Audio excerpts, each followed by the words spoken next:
Sa isang nayon sa Zamboanga del Sur ay tahimik na naninirahan ang mga katutubong Subano. Ang grupong ito ay napabilang sa 18 katutubo na bumubuo sa lumad ng Mindanao. Pangangani, pangangaso, at panananim ng palay ang kadalasang kabuhayan ng mga Subano. At katulad ng karamihan, sa ganoong paraan din nabubuhay sina Carlo at Andrew. Ang dalawa ay matalik na magkakaibigan. Kadalasan silang magkasama magmula noong mga bata at kahit ngayon na meron na silang sariling pamilya. Isang araw ay muling napagbisita si Andrew sa bahay ng kaibigan upang makipagkwentuhan. Gambagin daw. Ganda si Sulong. Pasok. Pasok.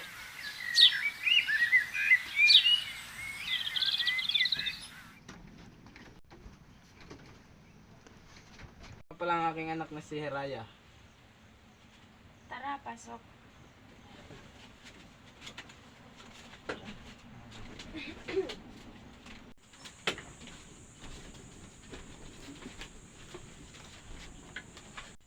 Pakihawakan mo muna si Raya.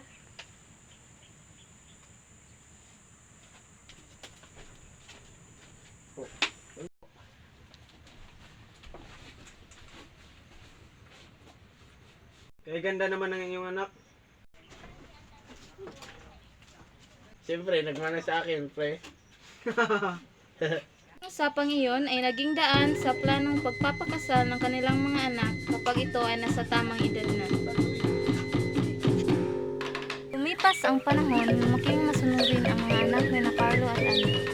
18 taong gulang kasalukuyan si Flora at 21 anyos si Eric.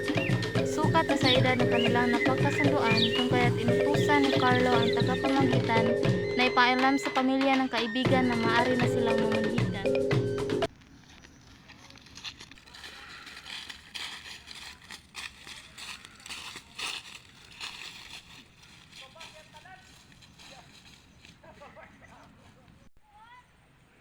Tao po. Ano po sa atin?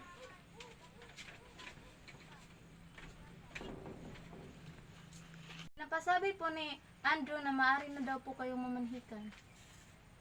Pagsabi ay kami maghahanda muna at hindi magtatagal.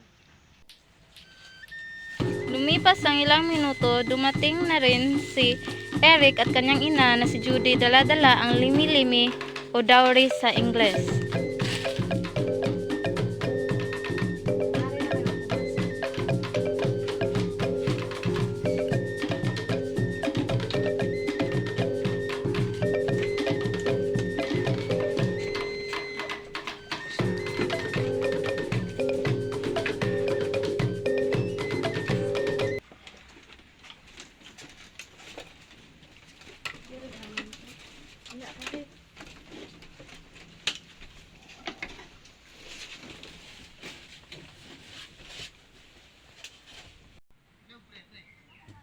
Narito kami para maisakatuparan ang ating kasunduan. Bagamat pumanaw man si Andrew, ay susunod pa rin kami sa napagkasundaang pagpapakasal nila Flora at Eric.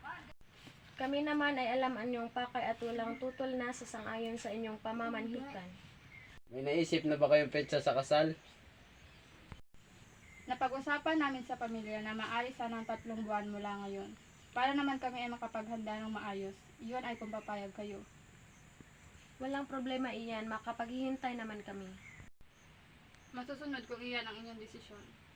Hihingin din namin na dapat may litsong baboy at iihawing baka sa kasal.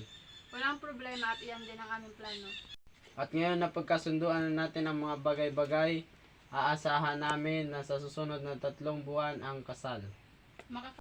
Makakaasa kayo. Tulad ng naipinangako ni Carlo ay naidaos nga ang kasal nila Eric at Flora at formal kasama ang buong nayon at pamilya at naging iisang pamilya.